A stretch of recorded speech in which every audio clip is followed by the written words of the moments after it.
Anggo Polsek.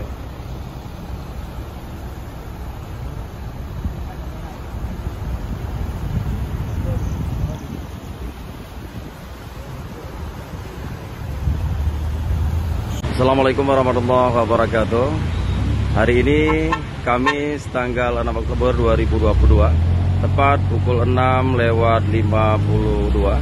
Beginilah kondisi kota Luksukun yang kembali tergenang banjir. Tepat berada di traffic light Luksukun di depan Masjid Agung Baitur Rahim Luksukun, Kabupaten Aceh Utara. Para pemirsa dimanapun Anda berada, beginilah kondisi Luksukun di pagi hari ini, hari Kamis tanggal 6 Oktober 2022, tepat di pukul 6:55. Ini di depan Kapolsek, di depan Polsek Luksukun.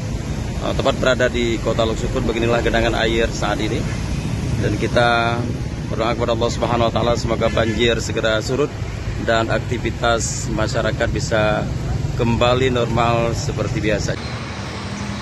Pada jam 7 pagi kondisi kota Luksukun telah terendam banjir. Ini pas di depan kantor Polsek Kecamatan Luksukun. Kondisi banjir hari ini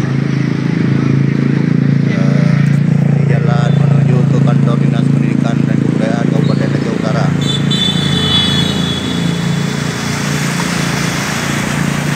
Kondisi air